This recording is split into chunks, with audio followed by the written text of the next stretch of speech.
Good morning. आम्ही सध्या आहोत कोकणातल्या निसर्गरम्य अशा वातावरणात आणि हा सुंदर बीच आहे ग्रीनफील्ड रिसॉर्टपासून फक्त 5 मिनिटाच्या अंतरावर. आजच्या या व्हिडिओमध्ये आपल्या फॅमिलीला प्रेरणा मिळावी या उद्देशाने थोडा वेगळा प्रयत्न आम्ही केला आहे. जर तुम्हाला मनापासून आवडला तर फक्त पाहू नका, जरूर लाईक आणि कमेंट करा, ज्यामुळे आम्हाला मोटिवेशन मिळेल तुमच्यासाठी असेच छान छान अनुभव शेअर करण्यासाठी. आणि काही सजेशन्स असतील तर तेही नक्की सांगा.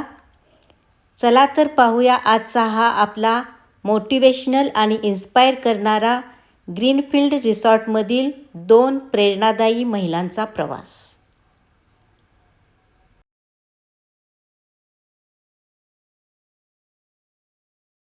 तुम्ही आमच्या या रिसॉर्टमध्ये आलात, छोट्याशा रिसॉर्टमध्ये आलात आणि आता आमची मुलाखत घेणार आहात, म्हणून मी सर्वप्रथम दोघांचं नवरा बायकोचं मी स्वागत करते. थँक्यू आभारी आहे.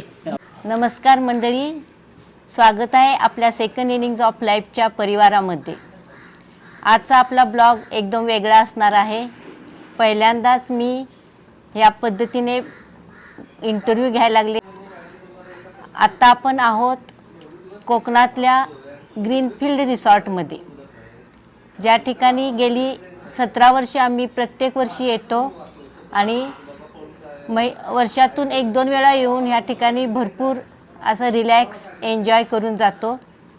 ह्या ठिकाणचं वैशिष्ट्य हे आहे की ह्या ठिकाणी आल्यानंतर आपण गेस्ट आहे असं आपल्याला वाटत नाही, या फॅमिलीचे मेंबरच आहोत असे आपल्याला वाटते.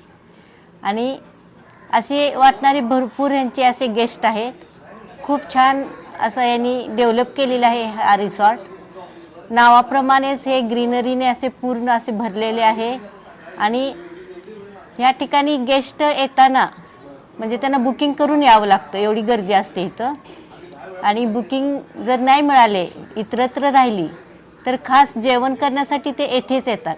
एवढं यांचं जेवण खूप छान, एकदम चविष्ट आणि टेस्टी असं असतं.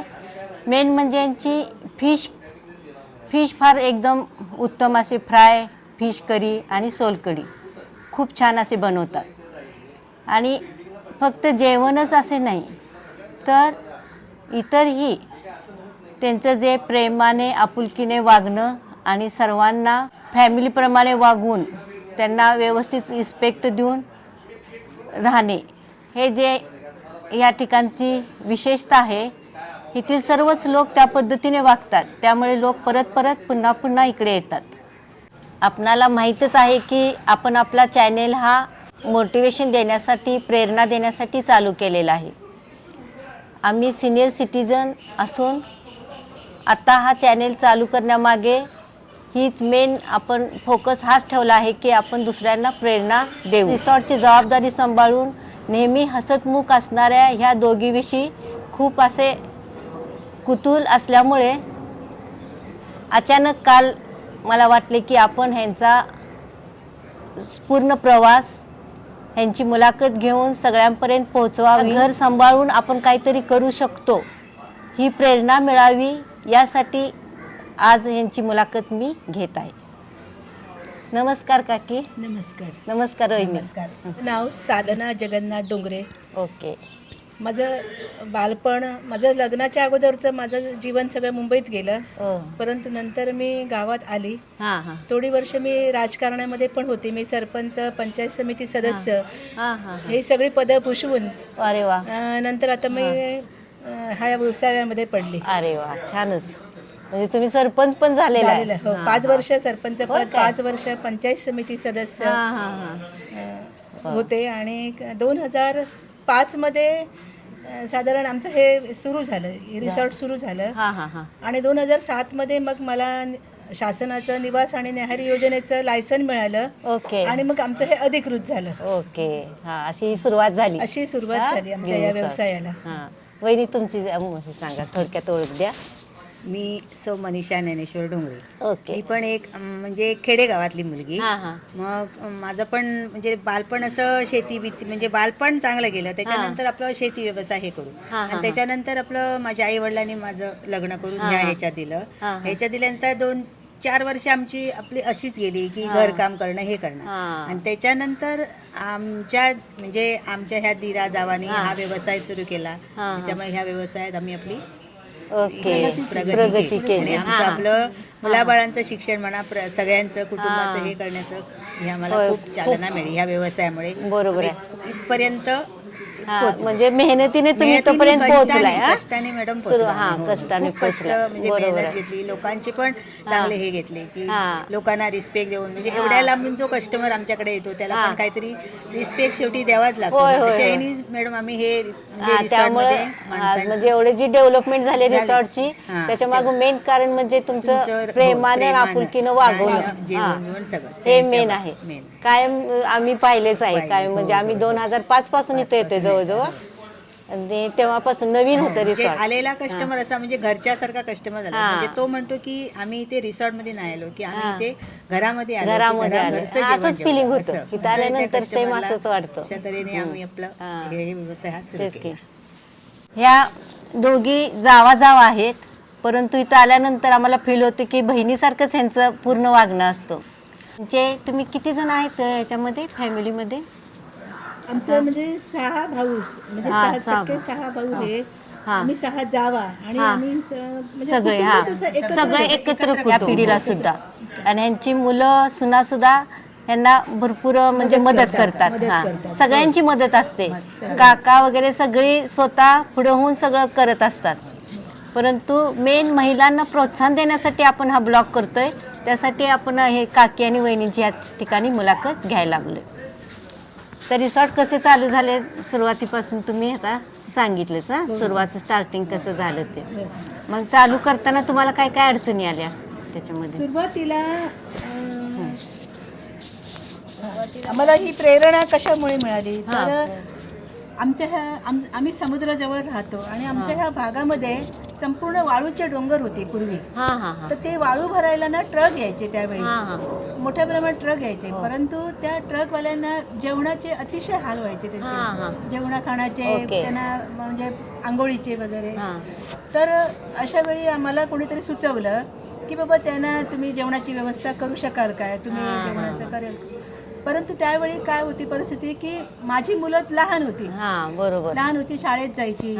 पण तरी पण मग मनीषा म्हणाली की नाही आपण करूया सुरुवात. आणि अशी आम्ही खानावळ सुरुवात केली. म्हणजे अगदीच काहीच नव्हतं. 2 टेबल आणली आणि 8 खुर्च्या आणल्या आणि आम्ही लोकांना त्या चालू केलं काहीतरी करावं. जेवण वाढायला सुरुवात केली. काहीच नव्हतं. ना वस्तू ना टेबल खुर्च्या काहीच नाही. म्हणजे सुरुवात थोडी आपली कशी घरातली फॅमिली म्हणजे थोडं भांडवल. होय होय होय तेच की थोडंच असतं. सगळं थोडंसं असायचं. पण आम्ही सुरू केलं. नंतर त्यांना आंघोळीसाठी बाथरूमची वगैरे पण आम्ही सोय केली आणि खूप ड्रायव्हर त्यावेळी यायचे. पण आम्ही दोघीच जणीच सगळं करायचो त्यावेळी. मदतीला आणि कोणी नसायचं. कोणी नाही, म्हणजे सगळं तुम्हीच करणार. आणि जेवण वगैरे आम्ही बनवून त्यांना वाढायचं. आणि मग नंतर असंच एकदा एक फॅमिली आली बेळगाव. त्यावेळी इथे काय रिसॉर्ट वगैरे कोणाचंच नव्हतं. एक नाही म्हणून त्याने कोणीतरी सांगितलं की तुम्ही सावंतवाडीला जावा म्हणून. मग ते शोधत सगळीकडे फिरत असताना त्यांना आमचं घर दिसलं. मग त्यांना असं वाटलं की बाबा इथे राहण्याची सोय होईल. तर मी सांगितलं, म्हटलं आमच्याकडे अंथरुणं पांघरुणं पण नाही आहेत आणि आमचं आपलं हे घर आहे, कारण 6 भावांचं घर आहे. तर तुमची राहण्याची सोय म्हटलं मी करू शकते. आणि मग त्यांना मी सोय केली. त्यांना जेवण करून वाढलं, जेवले वगैरे. दुसऱ्या दिवशी त्यांनी आम्हाला पैसे दिले. मग नंतर मी दुसऱ्या दिवशी हिशोब घातला. तर मला असं वाटलं की बाबा आपला खर्च भागून आपल्याला मिळाले पैसे. मी ज्यावेळी माझे दीर मे महिन्यात गावाला आले त्यावेळी त्यांना सांगितलं की आपण ह्या घराचा उपयोग पर्यटकांना राहण्यासाठी करूया. तर ते म्हणाले हरकत नाही वहिनी, तुम्ही काय कराल ते, आमचं काय ऑब्जेक्शन नाही. आणि मग तिथून मग आम्ही हळूहळू वरती सुरू केलं. आणि मग त्यांनीच आमच्या दिराने पुढे येऊन मग हे रूम काढून दिले. पहिल्यांदा इथं टेंटच होते सुरुवातीला, साधे टेंट एकदम. बरोबर आहे. झापांचे होते वरती, साधी म्हणजे वरती पण झापच होते, नारळाची झाप. तर ती सुरू केल्यानंतर मग हळूहळू आमची पहिले 2-3 वर्ष तसे कोण पर्यटक नव्हते. म्हणजे आम्हालाही तसा कसलाच अनुभव नव्हता. पण मग नंतर जी आमची प्रगती होत गेली ती अतिशय चांगली झालं म्हणजे लोक चांगलं हा, मिळालं जेवण आणि छान. भरपूर द्यायला लागले. हा, आम्ही भरपूर. त्यांचा सपोर्ट सगळ्या प्रकारचं व्हेज नॉनव्हेज कोण सांगेल तसं जेवण बनवून आम्ही द्यायचो आणि आमचं घरगुती जेवण त्याच्यामुळे चांगली क्वालिटी असेल तर मग लोक येणारच, परत परत येत राहिले. शिवाय प्रत्येक येणाऱ्याशी चांगलं संबंध ठेवणे, चांगलं गोड बोलणे, त्यांना कधीही कोणाला बरोबर आहे. दुखवायचं हा, नाही दुखवायचं अशा पद्धतीने त्यांच्याशी चांगली रिस्पेक्ट वागणूक दिल्यामुळे लोक पुन्हा पुन्हा पुन्हा पुन्हा आता येत येत राहिले. म्हणजे एखादी आमच्याकडे बघितलं एखादी पार्टी येऊन गेली की ती 10 वेळा येते हा येते दरवर्षी हो, दरवर्षी आम्ही पण होय आम्ही पण प्रत्येक वर्षी इथंच पहिल्यांदा जे आलो ना परत दुसरीकडे आम्हाला जावंसं वाटलं नाही असं आहे. लहान लहान मुलं सुद्धा ना सुट्टी पडली की कुठे जाऊया त्या शिरोड्याला डोंगऱ्यांच्या घरी असं आमचं होय प्रसिद्ध डोंगरे काकूंकडे डोंगरे जाऊया काकूंकडे. अशी हा आणि एक सांगायचं होतं मॅडम की आत्ताच एक दोन म्हणजे झाली 4 वर्ष आमची जाव आणि दीर इथून मुंबईवरून इकडे आलेली आहेत. म्हणजे ती हॉलिडे रिटायरमेंट त्यांनी घेतली पण ती पण आम्हाला दोघे जण ह्या रिसॉर्टमध्ये म्हणजे कामाला भरपूर मदत करतात. म्हणजे जसं आम्ही काम करतो तशी ती म्हणजे एवढी मुंबईला तिचं हे गेलं म्हणजे पूर्ण आयुष्य गेलं मुंबईत, तरी पण ती इकडे राहून आम्हाला आमच्यासारखीच ती पण आम्हाला खूप मदत करते आहे. हो, तिचा पण आता ह्याच्यामध्ये खूप हे आहे की आम्हाला आता ती 1 महिना आता नाही आहे पण आम्हाला असं म्हणजे तिची उणीव जाणवते की बाबा पूर्ण म्हणजे 2 माणसं परत आम्हाला आमच्या मुंबईमध्ये राहून इतके दिवस एवढे- नंतर होय, इथं येऊन इथं- हे म्हणजे म्हणजे खूप तुमच्या मदत- बरोबर खूप म्हणजे मदत करतात. आमच्यासारखं भरपूर आम्हाला बरोबर, ह्याच्यामध्ये ती बरोबर. मदत करतात. असं आहे. होय, त्यांची पण आता आम्हाला ही बरोबर. साथ झाली म्हणजे सगळे तुम्ही सगळेच सगळे- मिळून होय, होय, असं हे होय, चालवतं होय, व्यवस्थित. सगळी, होय. बरोबर आहे. आणि अजून पण एक जाऊ आहे ती पण आता येते ती पण मदतीला म्हणजे होय सगळ्या का? मिळून आता जावा मिळून एकत्र असं बरोबर हे आहे. रिसॉर्ट आम्ही आता चालवतो. आमच्या सूनबाई, मुलगा सगळी मिळून सगळी फॅमिली मिळून हा रिसॉर्ट चालवतात. ग्रीनफील्ड रिसॉर्ट हे आरवलीमध्ये असणारं रिसॉर्ट आहे आणि खूप सुंदर आहे. तर ह्याचे पूर्ण रूम टूर आणि ह्या ठिकाणी जेवण कसं असतं हे पूर्ण आपण त्याच्यासाठी ब्लॉग बनवलेला आहे. याच्यानंतर तो लगेच अपलोड होईल, जरूर बघा आणि तो पाहिल्यानंतर तुम्हाला लक्षात येईल की ह्याची विशेषता काय आहे, ग्रीनफील्ड रिसॉर्टची विशेषता काय आहे आणि ह्या ठिकाणचं फूड कसं आहे. तर जरूर तो ब्लॉग बघा आणि त्याचा आनंद घ्या. रिसॉर्टला भेट द्या आणि रिसॉर्टला भेट द्या. ते बघितल्यानंतर तुम्ही रिसॉर्टला भेट देणारच आहे. होय, होय. जरूर तो ब्लॉग बघा तुम्ही.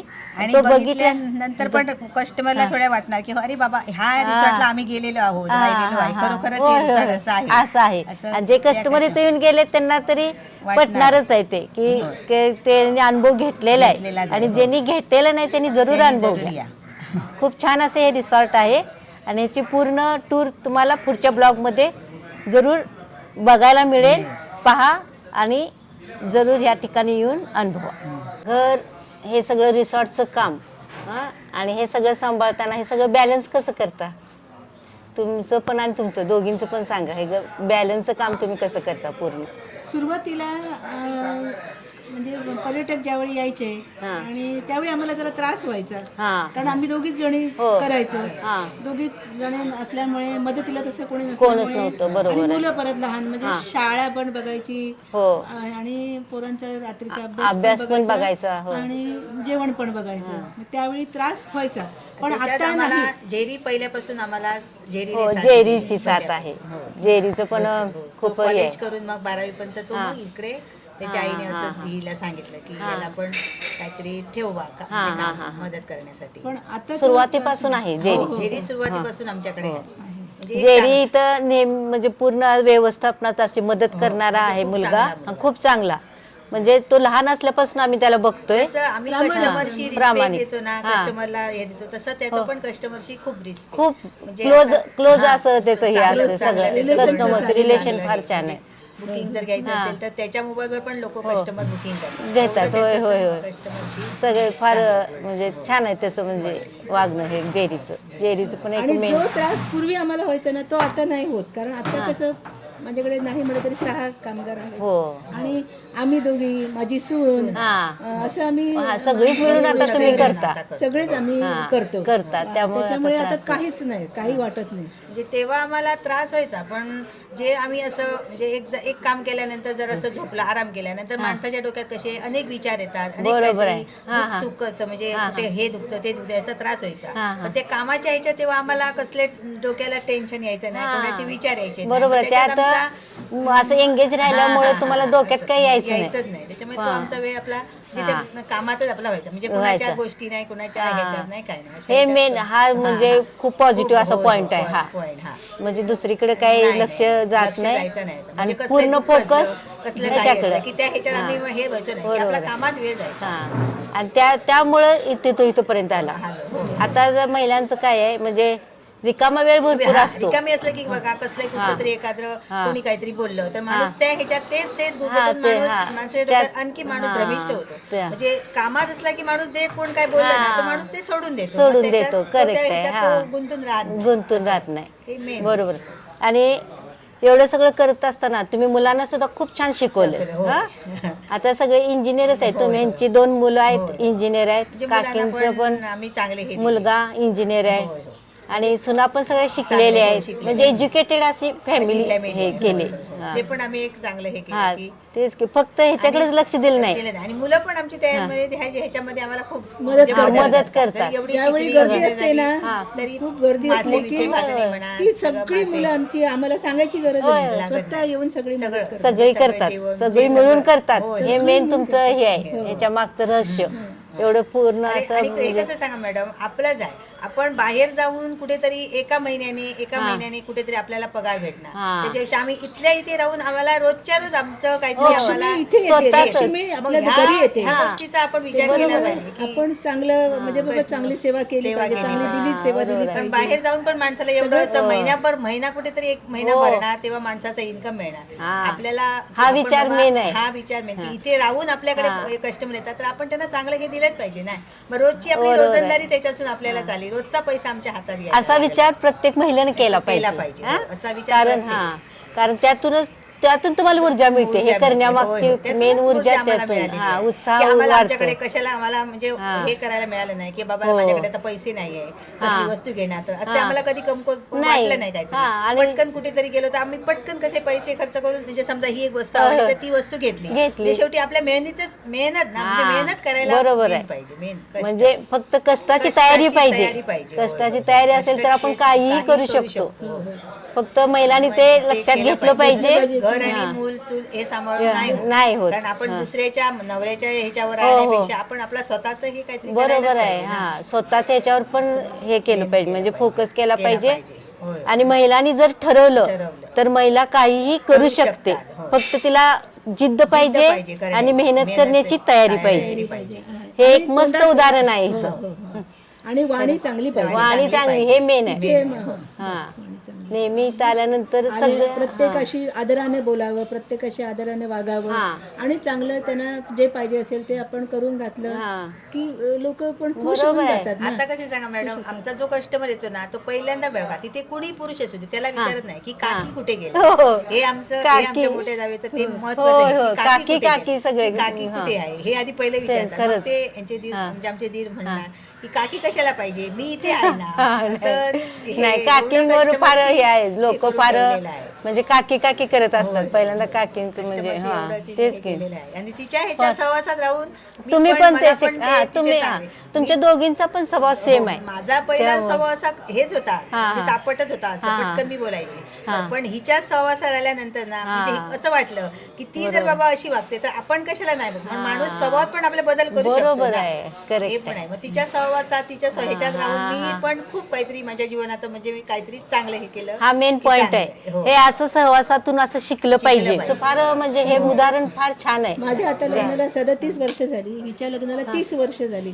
पण आमचं एकदा सुद्धा कधी भांडण झालेलं नाही नाही. ना बघा. म्हणजे मी अरे. सांगते काय, मी पहिली अशी होती म्हणजे फटकन कोणाला बोलायची माझ्या आईच्या घरी, पटकन अशी काहीतरी कोणाशी अशी म्हणजे पटकन विचारायची, बोलायची. पण हिच्या सहवासात राहून असं मी शिकली की बाबा नाही, ती कशी वागते बघा, कस्टमरशी म्हणा, आता घरातल्या माणसाशी बघा, ती कशी सगळ्यांना मिळून मिसळून. आता 30-50 लोक आमच्या कुटुंबात आहे, पण तिने सगळ्यांना कसं एक असं एकजुटीने ठेवलेलं आहे. कोणाला असं नाही की परकेपणाचं नाही. नंदांची मुलं सगळी जावा, नंदांच्या सुना विना सगळे येतात, सगळ्याशी तिने कधी असं हे केलं नाही. असा विचार केला पाहिजे प्रत्येकाने. जर असा विचार केला ना तर कुटुंब एकत्र राहण्यास काहीच अडचण नाही होणार नाही. आणि जेव्हा कुटुंब एकत्र असतं तेव्हा त्यांची ताकद असते ती खूप मोठी असते. आपल्याला ताकद शेवटी कुटुंबच, लोक कोण आपल्याला मदत करत नाही, आपलं कुटुंबच आपल्याला कुटुंब सांभाळतं मेन. किंवा हा मदतीला तेच की आपल्याला पाठिंबा देईल. बरोबर आहे.